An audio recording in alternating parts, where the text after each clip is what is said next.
women are going to go through this in different formats and different experiences. And, that's not for me to dictate, or I couldn't even do that. That would be like the glass bubble of me knowing, at which a point I would just retire at that point and go live in Bali. And I'd be like, here's how you're going to go through menopause, or here's how I can do that remotely. I would gladly do that if I could, but I can't.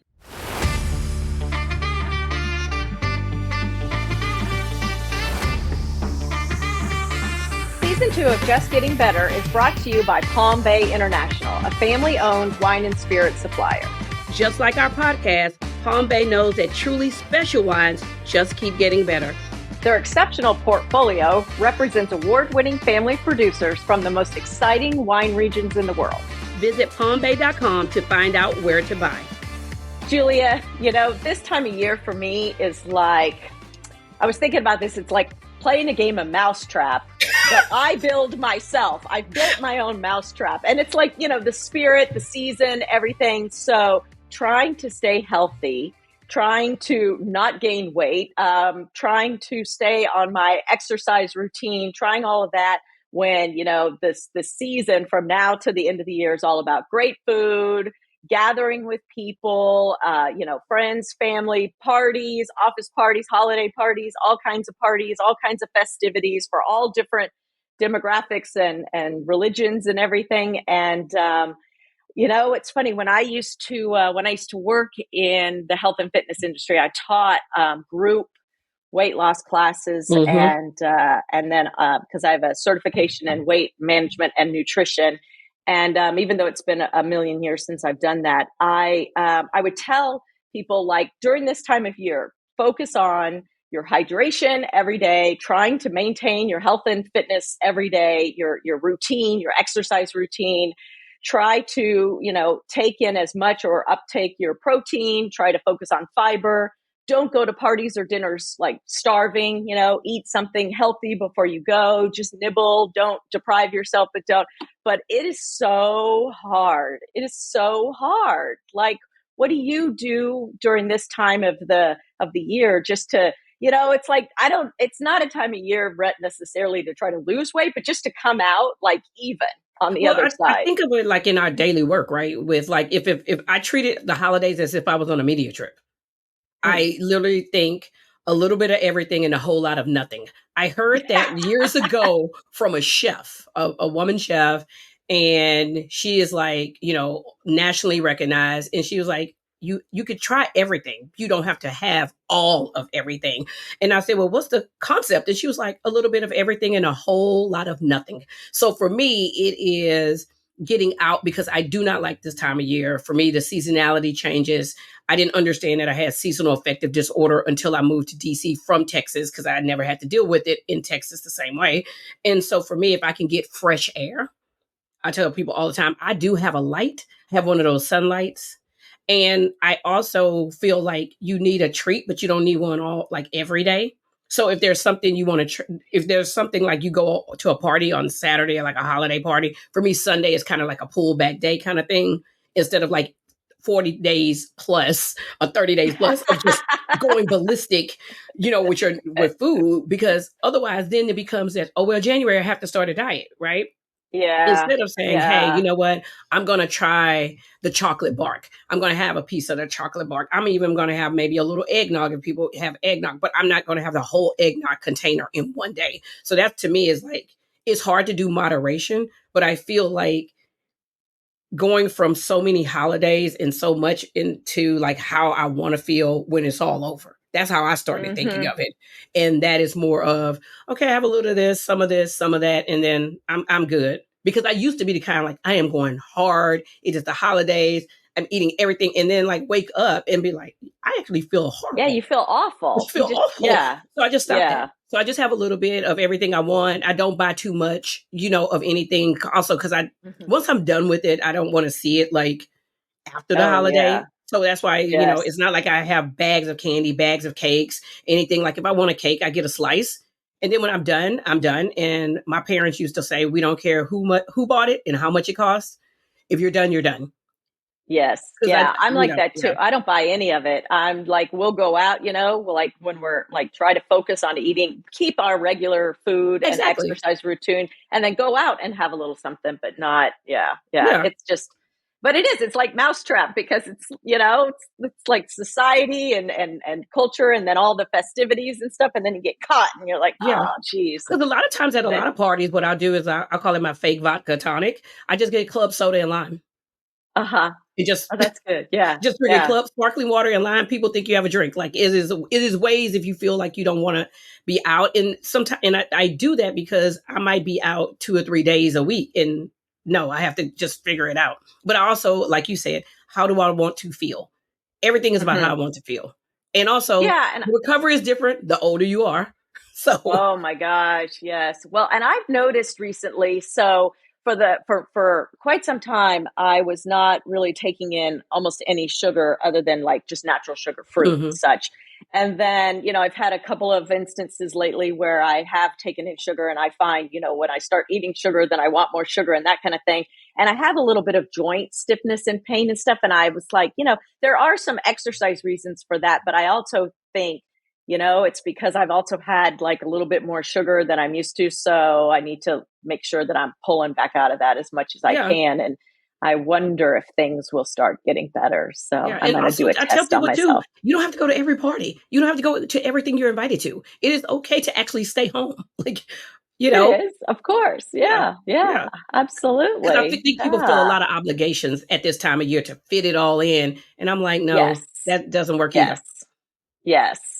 Well, we are excited today to have a guest who can kind of talk to us about some of this, but also how it plays into, the time in our life that you and I both experience that we Yes, talk about a lot on the show, the big M, the big as M. we say, menopause. So we are happy to welcome Dr. Jessica Shepard. She is a board certified OBGYN, an expert in the field of menopause, and author of the new book, Generation M, Living Well in Perimenopause and Menopause.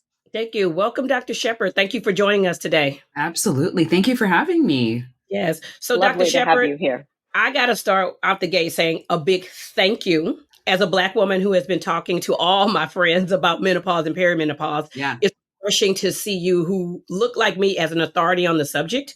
And I know you are authority on women's healthcare, but Hmm. for Black women, healthcare is very different. Yeah. In your work as a Black menopause practitioner, can you share how Black women are affected in menopause and healthcare differently than other non-Black women? Yeah, I think that when we look at it from an ethnicity perspective, and 100% of women will go through menopause. No one can escape it, so there's that. But what I wish, I wish that there was like No some escape. algorithm which you could like slide by. But no, 100% of women will go through menopause. But when we kind of narrow it down to, again, looking at ethnicity, this is where we do need to make those distinctions because, one, for every woman, regardless of ethnicity, will have a different experience. So there's that. But there are things that we can use from data and research that help us identify from an ethnicity standpoint how that might differ. Now, when we think of Black women typically enter menopause earlier. So, for example, the average age of menopause is 52. So for Black women, they may enter in maybe the 48, 49 time frame. Doesn't necessarily mean that it's going to be this like overnight, like horrible experience of symptoms. But when we look at the actual definition of menopause, which is you've had 12 months without a cycle, that's when we define it as menopause. That time frame will come earlier. So the thing with that is that now, usually in those first 2 to 3 years of when a woman, again, any woman enters menopause is when they'll start to have more severe symptoms.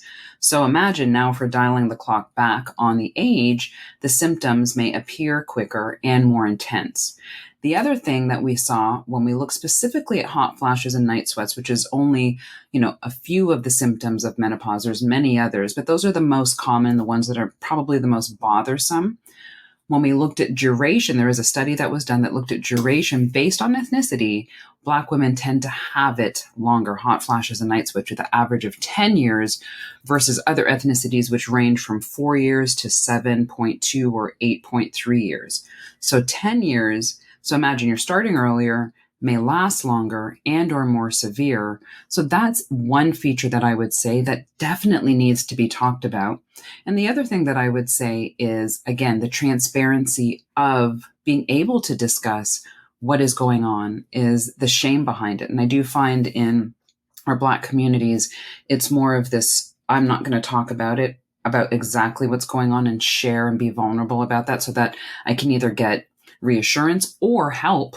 That's another thing that we also see too. Thank you. Thank you. That's good to know about the data.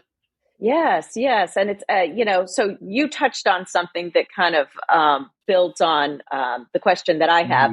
But first, I'd like to thank you for writing this book, Generation Thank M, you. Living Well in the Perimenopause and Menopause. It Yeah. is a thorough book, but yet it felt very personal to me. In reading it, there were many things that you wrote that I felt seen by. And that is particularly interesting to me because it feels like such a daunting task. I mean, you lay out various perspectives from yourself and other experts, and you don't offer, one of the things that I really appreciated is that you didn't offer certainty, like this is this and this is this, because it's like you said, everyone experiences it differently. It's a something that all women will go through, but yet it's a very independent journey. I was also thankful for the hacks that you included that you call building blocks. Yeah.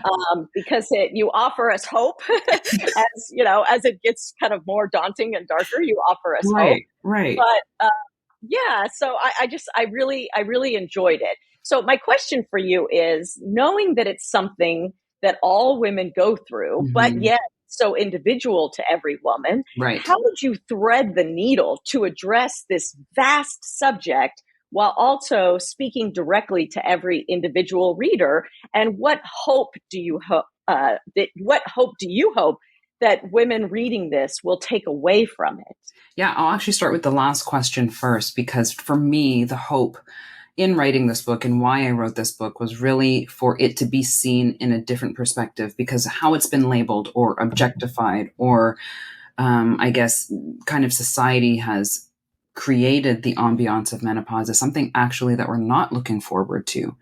And I really truly believe, in how we look at our health and wellness journey, how we look at ourselves in the things that may come in our health that may be great, bad, not so great, moderate, whatever it is that we have the ability to navigate through it, because one, we can do hard things, but two, I do believe that the ability for us to go into something with the intention of a good outcome is that actually is what may bring the good outcome, is the fact that you were like, I'm going to do this, which may be hard. It may, try me. It may bring certain days that are not great. But my intent is that at the end of this, I can be still a better human being. I can look back and say I did that with the best fundamental education, but also the fortitude to know that I can do this. That's what I would say first. And that's why I wanted the book to be written the way that it was, because that's how I speak to my patients. But that's also personally how I like to navigate through life, not just from a perimenopausal state, because I'm perimenopausal, but as I approach menopause, or just how I look at life in daily hardships, right, is the mindset behind it. So that was why I wrote it that way. But the other thing is, like we said, women are going to go through this in different formats and different experiences. And, that's not for me to dictate, or I couldn't even do that. That would be like the glass bubble of me knowing, at which a point I would just retire at that point and go live in Bali. And I'd be like, here's how you're going to go through menopause, or here's how I can do that remotely.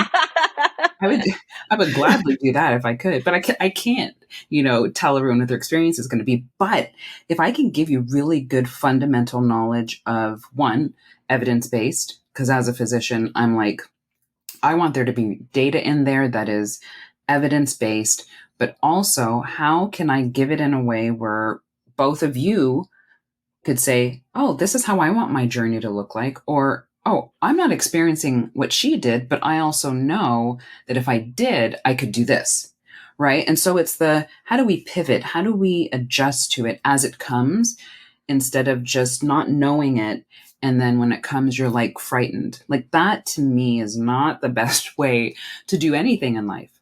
So why not, for every woman who's going to go through this, for every woman who's like, I have the ability to look at my life in like a lens of how I want my 70s, 80s, and 90s to look, and the things that I can do now that can impact that, then I'm going to make the damn best of it right now so that I'm thriving in my 70s, 80s, and 90s, because we have not done that for women in the past. We're just kind of like, menopause is coming.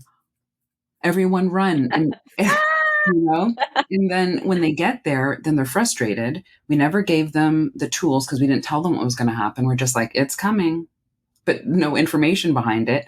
And then 3, we never told women in their midlife, which I consider probably through 35 through 50, hey, this is our moment to really maximize our health, because there's going to be something that's going on when estrogen and testosterone and progesterone start to decrease that's going to impact you when you're 70. So let's start now. And that's what the building blocks are kind of looking at, is like, okay, let's do these little building blocks along the way and kind of like build this nice little wall that's going to help strengthen us, rather than just like not giving anyone anything. We're like, here, take this bucket and a shovel. I don't know, do something with you. Like, I don't know, build a castle. I don't know, sit on it, throw it in the ocean. I don't care. I'm like, that's not helpful. And so I was like, let's give structure to this and build for later.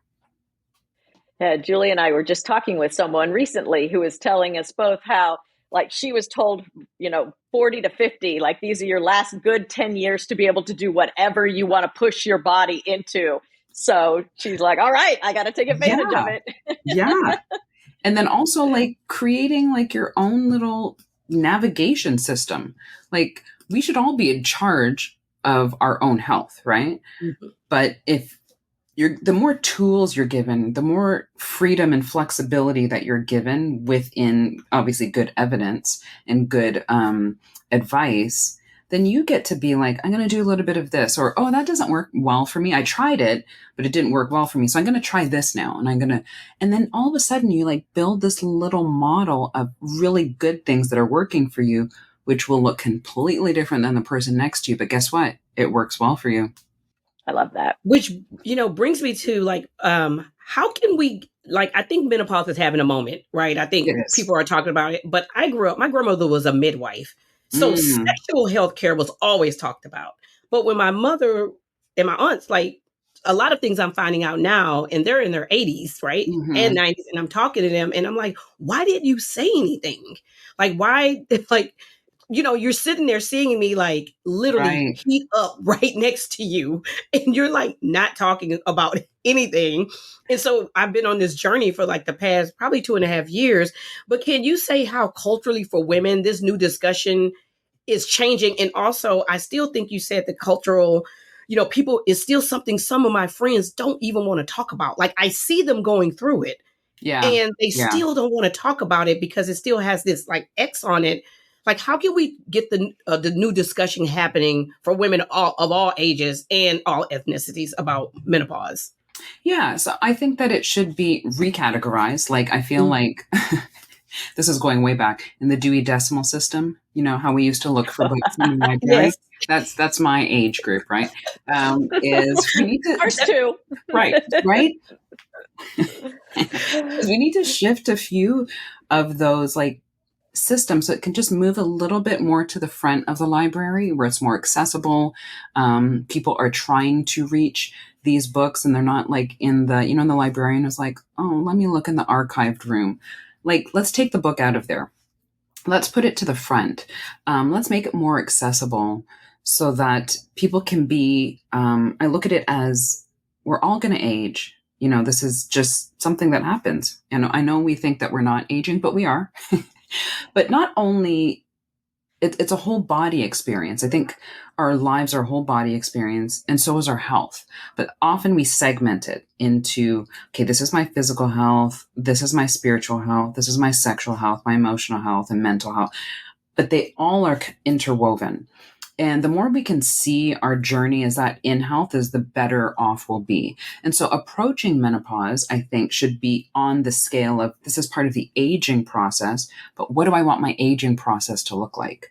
And the aging process can be either be a beautiful transition or one that is one in a scarcity mindset where you're like, this is going to be the worst. I'm going downhill.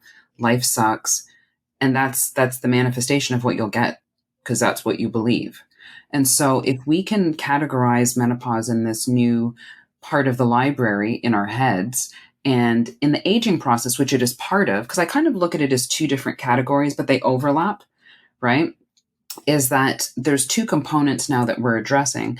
And how are we allowing these two components to show up in our life? So, for example, when we think of mental wellness, there is a lot of data that goes towards the decrease in hormones that do happen, right? Biological part of menopause, estrogen, progesterone, and testosterone are taking a dive and decreasing, which impacts neurotransmitters, right? And so we can see a flux in mood and depression and anxiety. But again, now is knowing that we can prepare for it when it comes. We're now more conscious of it because we've been taught. And then looking at what are the modalities that I can use in order to either offset it, to decrease some of the moods that we may have. That always doesn't have to be like, oh, I'm depressed, I have to take an antidepressant. Because one, there's nothing wrong with antidepressants. But two, I think it's been, this happens, we do this. But what about the gray area and the things that we can do? Because it can be a hormonal issue. It could be a mind-body disconnect. It can be because someone was confused at what's going on in their body and it just brought them into that state of mind where they don't know how to get out of it. But also, I really believe in our spirits and who we are and this change and that happens. And as it's occurring, we have the ability to restore our spirit and allow for it to be a new shift in this transformation. What age, but I have a second part and the question just came to me. Yeah. What age do you think we should start really talking to women about it? Should it be like when we go in our, teens and we go and have our first woman wellness exams? Should we start then in the 20s? Because the conversation never occurred. And also, when I was 43, like I had a hysterectomy. And it still wasn't talked about because they were like, well, you got your ovaries. We left those in so you don't immediately go into something. But it wasn't talked about until I really had hot flash. And I had to go back to the doctor and go, hey, this is also happening. What is going on? Right. So I think if we talked about it in our teens, I think that's already frightening that they're just getting their periods. Then I've been like, what the hell? They'd be like, wait, I have to go through this fluctuation of puberty and starting periods and figuring that out. And it's also going to end and then I'll be crazy again. You know what I mean? I'm like, maybe that too much info. Too much information. Okay. And they're already like, nobody likes me. And, the whole. So I think maybe that's not the best time. I think, this is just my personal experience is I would say early 30s could be a dabble into, hey, this is something that happens. 35 to 40 is like, I need you to understand it in a way of body awareness. And some things might be subtly happening. And then in our 40s, I feel like the 40th decade is a great time for us to really use it as a layer of these things are happening. We're being body aware. Life is changing. And now let's make some of these small adjustments over the course of our 40s. So when in our 50s, again, it may be latter 40s, you may go through menopause, but most people go through it at 52, 55. Is that by the time that occurs, think about it, that's a 10-year time frame in which we're giving you prep time, adjustment time, change in lifestyle, being body aware to the subtlety of the symptoms that may come, or if they're very intense, doesn't matter. And that's where it can be this ease into it, and rather than this like scare time. So I think gentle, kind of conversations. That's what I would say. The conversations can happen through the 30s. Okay. And then some of the real kind of integrative work can work in the 40s. Okay. But if someone wanted to, like, here's also another reason I say it that way is because lifestyle and change in exercise and movement is a big part of what happens during this time frame. So I would have no problem if someone in their 30s was like, I want to improve my eating habits. I'd be like, well, why not? That's only going to make your health better. But there are parts of the hormonal parts that may be time frame wise, 40s is a good time to start that conversation. Okay. Thank you. That's helpful. Yeah, my daughter is 28 and she's already like we don't have conversation but she's, because of me, actually all my kids, even the boys, they're all aware of, what it is. We have conversations about it. We have Yeah. conversations about estrogen and how I didn't realize that it's kind of a superpower drug, I mean a superpower hormone, and now that it's gone away, like what difference that makes and stuff. So Right. we Right. have kind of top line conversations about it. Yeah.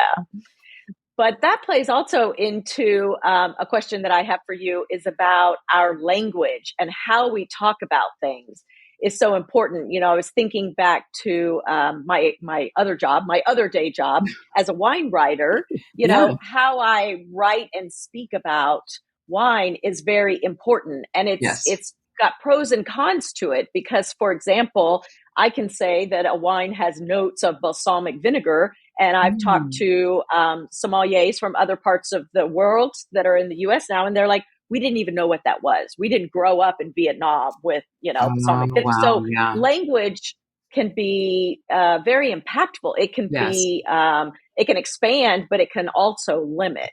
Mm-hmm, So mm-hmm, mm-hmm. I was sharing with a friend your book, and I was telling her how you talk about the stages of menopause and Yeah. how perimenopause is a stage. Menopause is a 24-hour period of time, and then we go into the post-menopausal Right. journey. Right. And she was just like, what are you talking about? And so when we talk about what we say menopause, we're actually, I think a lot of times, not talking about that 24 hours. We're talking about the before and after.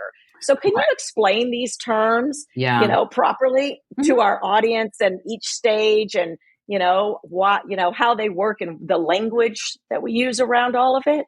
Yeah, and and people would probably not like they would disagree, but some people call that day after menopause you're still menopausal. So I'll explain that as I go through it. So the perimenopausal phase, which I allude to in the book as the pre-game or the preseason time frame, is that time frame in your latter 30s, all throughout your 40s, where we're starting to see a little bit more fluctuations in your hormones, namely estrogen, testosterone, and progesterone. And as they're fluctuating, you're going to start to see some of these symptoms, changes in your cycles, maybe hot flashes here or there, night sweats, mood changes, decrease in libido, sleep disturbances. And that's why I was saying it may come very strong for people during that time frame. And most people, it's just like happening here and there, then it may resolve, then it happens. And that's because the hormones are still there, they're just fluctuating. When you start to get more now to the what we call late perimenopausal phase, that's where you start to see it decreasing, still fluctuating, but decreasing. And menopause is really a very clinical term in where it means, like the word, is that a woman has not had a cycle for 12 months consecutively. That's what it means. So that's that day which we could say, oh, I know this woman has reached this phase of menopause because she hasn't had a cycle for 12 months consecutively. So that's why we herald it as like this day, because it really just means 12 months prior, she hasn't had her cycle. And then after that, this is where you can get into technicalities. There are some people who just say from then on you're menopausal until the day you die. And some people are like, well, now that menopause has occurred, you're post-menopausal until the day you die.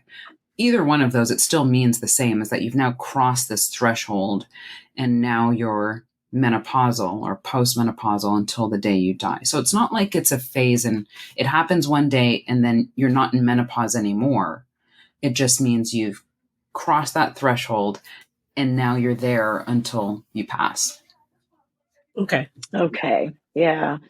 It's confusing. It's, and a lot of, I mean, I feel like, we have these conversations, but we're just It is sometimes talking in confusing. like, yeah, yeah. Yeah. Do you have the, And the reason it's confusing is because guess what? We didn't talk about it before. It was yeah. like, I think I heard, it was like that gossip circle. Well, I Oh, heard yeah. that menopause was, and then you're like, yeah, it's okay.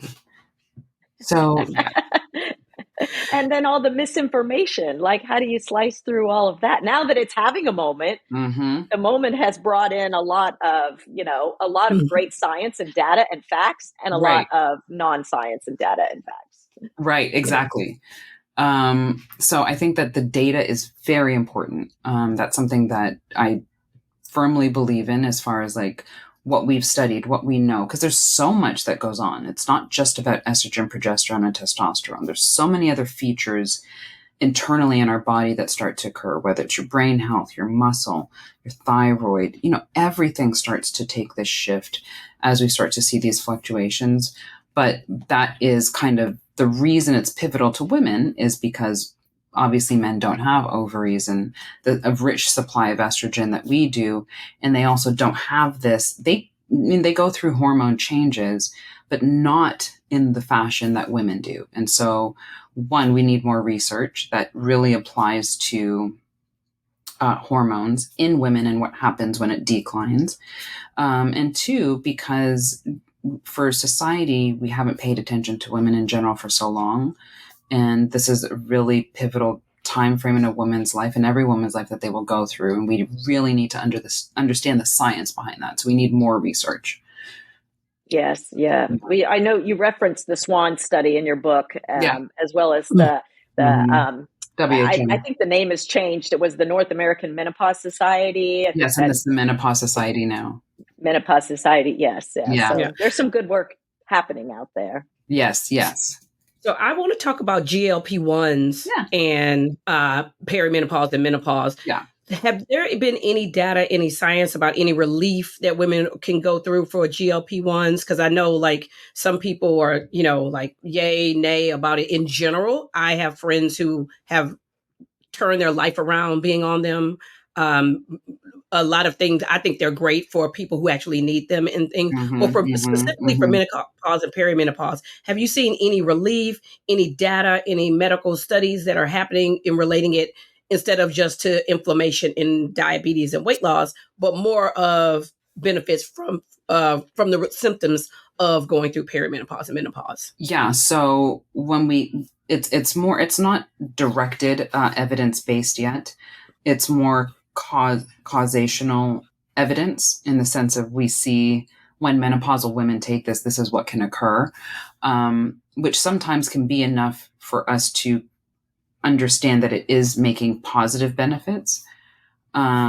Is menopause, when we have a decrease in estrogen, it impacts our estrogen and our insulin rather, and our glucose, which takes a deep dive. And because we're not utilizing glucose in the way that we should, because we have estrogen receptors all over our body, you start to see these shifts along with aging, right? So it's kind of a little bit of both. And that's why we do start to see some of those weight shifts, weight gain, has to do with decrease in estrogen, how our fat cells respond, or adipocytes respond in this transition in menopause, but also because of insulin and glucose, which they are not working in synchrony as much as in synchrony as they used to, and glucose sits around a little bit longer. And also where muscle mass is decreasing, and muscle is a huge absorber of glucose. So already I've listed like 5 different reasons and why our body starts to change as we go through this transition. Insulin and glucose is a big part of that. GLPs, which we've used in the past for a long time now for diabetics, is actually helping with that insulin glucose response and allowing glucose to be shuttled to where it needs to go rather than sitting around, right? And so that is going to help menopausal women, not because they're menopausal, but because of the insulin glucose shift, be able to absorb the glucose better, and from that shuttle it to where it needs to go, and then it's not sitting there and changing into fat. So there's a lot of different technicalities and why it works well for perimenopausal and menopausal women based on the insulin glucose, but you see how it's all connected? So there's all these other things that connect the reason why it works, but it does work well in menopausal women for that reason. But the one thing that I would say is if anyone does do a GLP for weight management, or because they're like, I want to do this for my insulin glucose, or I'm pre-diabetic, whatever reason, is that in addition to muscle mass decreasing on its own because of the aging process, right? The menopausal part of that is that the estrogen decline also is contributing to that muscle loss. But if you're going to take a GLP, which is fine, now you're tapping onto that. GLPs also decrease muscle mass. So if there's one thing that I would say from that is that it is imperative that if you're menopausal and you're aging, which obviously happen around the same time, and you're going to take a GLP, your muscle's going to take a big hit. So you have to do the work on your end through lifestyle and exercise to optimize that muscle mass, because then that's a big problem as well. So increasing your protein intake and weight training. When I say weight training, I'm like, lift heavy shit. You've got to lift heavy. I'm not Lift talking heavy shit. about the cute little 3-pounders. No, I'm saying I need you on those 15, 20, 25 pounders for upper body. I need you to start doing squats and working those bigger muscles in your quadriceps, because those are the bigger utilizers of glucose and impact longevity. That's what I'm talking about. So you can't, again, we live in a society where everyone wants everything the next day to happen and work well. But if you're going to do that, you need to do the work on the other side, because we've created a healthcare system where everyone wants to do whatever they want. And then when they're sick, then they want to be fixed. We cannot continue to live that way. We have to do our work on our end to restore wellness and to restore longevity from our daily habits. And that's why I look in the way that I did. Those are the building blocks. What are the building blocks that I can do to improve my quality of life and not rely on someone to do it for me? Oh, thank you, Dr. Shepherd. Oh. Yay! Lift. That's what I say. I do weight training. I have been doing it for decades, and at the end of the day, it's like, what do I say? I pick up and put down heavy things. Like, that's what I do. Yeah. But it does also kind of get into my next question that I was going to ask. So I'm gonna pivot it a little bit, because I wanted to ask you about incorporating weight training into one's life, and you've already touched on that so well. But I don't want to bypass it entirely, because I love what you wrote on page 127 in the book, which is, show me a woman who doesn't have a tangled emotional relationship with weight, and I will show you a unicorn. I laughed out loud when I read that. It's like, dear God, is that not so true? So, and there's so much. It's so true. Yeah. I think everyone has their different struggles. And again, that's why I'm like, this journey is not a template. It is not one template fits all women. We are such complex beings, of physical, emotional, like educational, ethnic, like all of these different features. And we love our complexities. And I would never want someone to feel as if their complexity is not going to be able to allow them to navigate through life successfully. We have that ability. Yes, absolutely. So in addition to weight training, you talk about eating well and protein intake, which is a thing that I do, have been doing forever. And so we've covered off on weight training. So talk about the importance of protein and maintaining healthy protein intake and fiber and such with as we go through, move through these phases of our lives. So protein is very important. I think I emphasized it a lot, and you do hear it a lot, kind of in the talk of menopause right now. It's because there was really no emphasis on protein, or maybe the realization of how important it is. And I think that it is so important to understand it, because, and that's why it's kind of sounds like we're hearing it all the time, is because in order to change a mindset or to change a habit or a feature, you have to say it over and over and over again, right? Because we're creatures of habit. We do what we've done forever and it works, or then it doesn't work. And so talking about protein more is for people to being like, when they go to a restaurant or go grocery shopping, is we go in and we grab what we've always grabbed, right? So now we're trying to remind people to be like, oh yes, let me focus on protein and let me pick up things that I haven't picked up before to incorporate into my diet for protein. But protein really is the building block in helping utilize how our muscle is going to form, right? It is the food source that I would say that facilitates the biggest opportunity for muscle to grow and be strong, especially when you're adding the weight lifting component of it. It needs the fuel to build the muscle.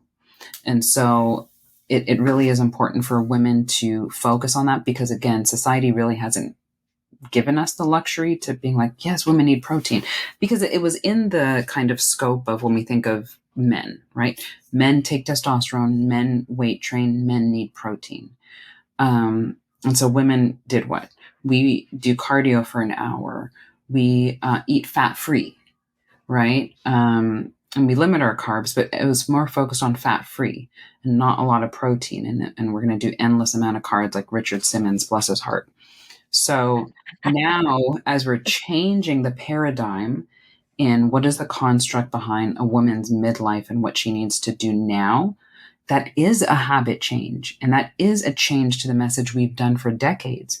So it really does need to be more emphasized until we kind of create this balance of, oh yeah, I eat protein. That's not abnormal. Or yeah, and that could take years before, because think about the cardio revolution as far as exercise, aerobic exercise, right? Jane Fonda. But think how much we had to see it and hear it and jumping around with our sweatband and our bodysuits before you're like, oh, I'm going to do that too, right? And then that's what created that aerobic phenomenon, which was great because it's still good for your heart. And I'm not saying that women should only lift weights. Let me make that disclaimer too. Aerobic exercise is very important, but it's now creating the emphasis on the things that have to be added is why it's so like we talk about it consistently. How much protein, I mean, should we be getting? Like, we're talking protein, but how much an average should women get? For protein, you really should be eating 1 gram per kg in weight. So if you were to take your weight in pounds and convert it to kilograms, that's what you should be eating in protein. So let me caveat to that. I always start out with this. It is not an easy feat. So I don't want, because when people calculate it, they're going to be like, holy how am I, who is supposed, so I want to state that, okay? Because even me knowing as much as I know and how much important I think it is, I'm still not even at my desired protein amount per day. So again, it's a shift, right? But when you keep it on the kind of importance priority list, you just keep working towards it. That's the goal, is to keep working towards it, not think you're going to accomplish it in a month. I'm sure there have been people, but that's how much you should be eating. And you should want to course it throughout the day and not being like, I'm going to eat 5 chicken breasts at lunch and I'll be good, because that's not sustainable either. So it's finding it. Mostly you'd want it through your food sources, right? Again, that may be hard for some people. Plant protein versus animal protein, that could be a whole different show, but I say there's enough protein in each of those to be able to get to the protein amount that you need. And then utilizing other things like supplementation wise, such as protein powders, protein bars are helpful as well.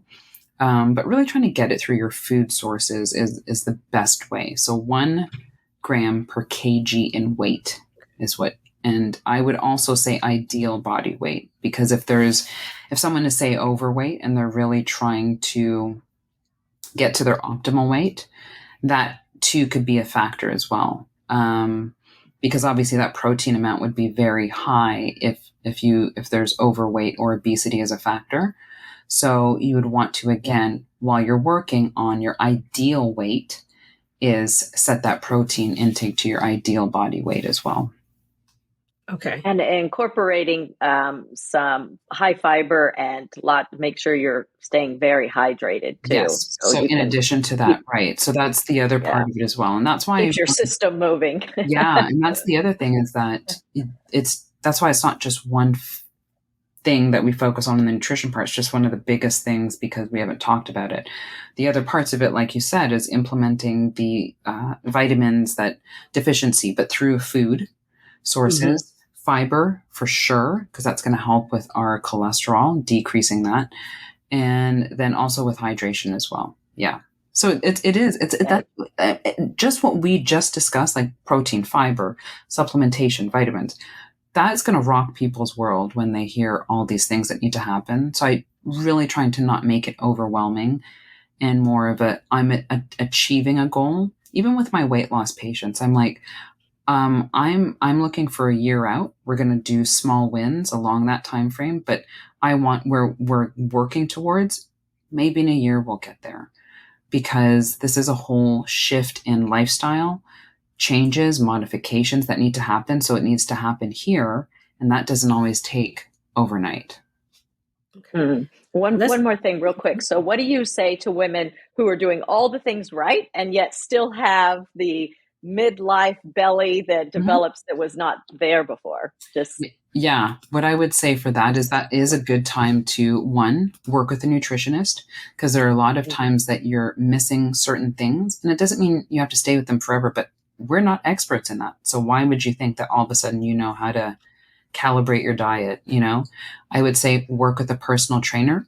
Again, I always say it in a way where if someone doesn't have the ability to do that long term, because that is expense, is to say, I just want the conversation, the expertise to get me started to at least do that. Because that's an investment. That may be, I'm going to devote this a small amount of money to get at least the education behind it. Because here's what's happening is social media has so much information out there, but there's sometimes too much information. Sometimes it's misinformation. Oh, that's funny. Sometimes it's misinformation. And then sometimes you're like, how do I apply all this information to me? How does it apply to me as an individual? And that's hard for a person to do, because they're like, I'm this, this, this, and this. I don't know how this applies to me. So working with a personal trainer. And then also I would say, yes, sometimes that may be your moment to being like, I'm going to try a GLP. There's no shame in that. And I don't think it should be looked at as a shameful thing. So let's talk HRTs. Yeah. Thank you, Dr. Yeah. HRT, there's a lot of, I call it gaslighting in healthcare is real, but the whole conversation around HRTs and who is it and what it causes and different things. Can you talk a bit about HRT and how some people can benefit from it, and it's not one size fits all regarding women? It's not one size fits all. It's very templated depending on what your symptoms are, what you're looking for in a longevity perspective, and then also making sure you understand how the hormone was made, the amount, what's the modality, what's the frequency of its use, and someone who's able to explain that to you in a way that you truly understand. So HRT, kind of took a hit in the early 2000s with the WHI study, at which it was thought of that now hormones cause breast cancer. And that was the scare. And so everyone kind of ran away from it, not truly understanding that there was a flawed study in the sense of who they used for the population. They were older. So there's an aging process that happened that already put them at a disadvantage, and then putting hormones, as part of their therapy. It was also what was used, the type of hormones. It was the actual synthetic progestin that actually was the issue with breast cancer, not the estrogen. But there were so many benefits actually that were seen in the study, but those weren't able to be highlighted because of what had already gone out in the media. So fast forward now, where we truly understand the benefit is now getting that message back out to women, which is hard because it was such a defeating message that was sent that so many people were like, then I'm just not ever going to take hormones. And then that was passed on to generations beneath them, whether it was mother to daughter, et cetera, or just the press. So understanding estrogen. So for example, estrogen and progesterone and testosterone therapy as hormone replacement therapy is not a drug. We're replacing what your body already had. So your body thrives with these chemical messengers, and your body works in symphony with these chemical messengers. So when there's a decrease and a decline of them, that's when you start to see your body respond in the way that it does. Weight gain, mind fog, bone mineral density loss, muscle mass loss. That's what happens because something is now gone. So the goal, if someone does desire to take it, is now I have symptoms, give me back a low level of these hormones can decrease that symptom, but also can help offset the things that are going to happen in my 60s, 70s, and 80s, right? My bone mineral density and osteoporosis, when we think of neurodegenerative diseases with brain fog, but also even more than that, dementia and Alzheimer's. When we think of muscle mass and our muscles being weak, when we think of our quality of life, all of these things factor into, is this something that you would like to do in your mid-age as they're starting to decline? But you get to make that choice. I'm not here to tell you you have to take it. What I am here to do is to educate you on why it can be beneficial and why it can be helpful. Also, there is risk involved. There may be slight risk of some increase in breast cancer, but that risk of breast cancer is not overwhelming. If you think of 84% of people stopped taking prescriptions were written from that WHI study. So if you think about that, and all of these people came off of HRT, what would you think would happen with breast cancer rates? They would go down. They did not. They went up. Wow. Right? Yeah. Exactly what you said. Yeah. Of course, if this was the thing that was making breast cancer so abundant, we would have seen a significant decline in breast cancer, which we have not. Interesting. What else is important? Heart health. We have a decline in estrogen in midlife, perimenopause, and menopause, which impacts heart health. What is the number one killer of women globally? Heart disease. Yeah. Right. So when we think of risk, everyone needs to walk out knowing fundamentals of what are the benefits for me individually, for my overall health, and also what are those risks, and knowing them really well. So you get to decide, of all these risks and benefits, what am I going to choose for me? And the risk, when I think about it, for women dying, heart disease being the number one cause, then that they get to make that decision for themselves. And that's really how someone should walk out of a consult, to saying, okay, I'm having these symptoms. I also want to look at my life long-term and longevity. I have the opportunity to understand hormones, and this is what we should understand from this consult. Do I want to take it? Do I not? How do I want to take it in one fashion and form? And then also the risks that are there. Is this the risk that I'm willing to take?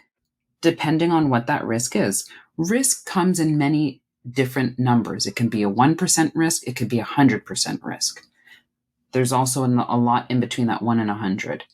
You get to decide from the value of that risk versus the benefit. What does that mean for me? And what am I willing to take?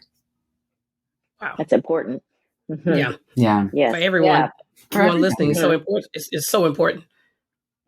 Arming them with facts and information, and yes, yeah. Especially because, like you said, when it comes to hormone replacement therapy, menopause replacement therapy, whatever, there's a lot of misinformation out there. So, all right. So, Dr. Shepherd, I have a question for you. So, our podcast is called Just Getting Better. Yes. And every episode, Julia and I always ask each other how this week, this time, we're just getting better. So as you sit in your life today, how are you just getting better? Oh, I love that.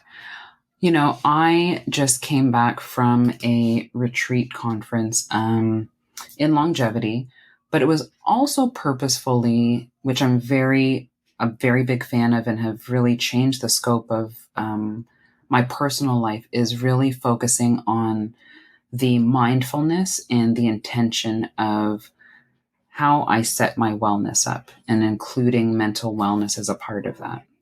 So what I have started to incorporate is practices and taking time for myself to look into what is going on with me internally in my mind, so that I can make better manifestations, intentions for myself, and taking time to do that through practices, rituals, religion, prayer, however you want to call that. And so I was able to really reset. And I think that that's important, that we always need these mini resets and sometimes big resets. But it's one of those practices, if we don't focus on doing it, then we'll just keep plowing through life and not making time for ourselves for growth. I think growth is very important, because as we start to age, just from an aging biological standpoint, people typically, as they age, will start to isolate more and start to refrain from community and not be curious. And curiosity breeds growth, and community has been proven to improve longevity and quality of life. So again, it's fighting those factors that typically happen biologically and being able to kind of offset or quote unquote biohack those things that we biologically will do in order to improve our quality of life. And mindfulness and mindset for me is a big one. That's Thank great. you. Yeah. Yeah, I love that. I love that. Mm-hmm. Stay curious, people. Yes, stay Always. curious. Thank you so much, Dr. Shepherd. Where can people find you? Yes. How can the audience keep up with you? They can keep up with me on through my website. We do newsletters. It's jessicashepherdmd.com, and Shepherd is SHEPHERD. And then also on Instagram, I'm at Jessica Shepherd MD. And then I have a channel actually that's just devoted to midlife, perimenopause, menopause, and longevity at Modern Meno, MODERN, Meno, MENO on Instagram. But I would love everyone, come join me, come see. Also, please get a copy of Generation M. Yes, it's so great. And Yes. I hope everyone gets a good read out of it. And not only for yourself, but to inspire others and keep this conversation going, right?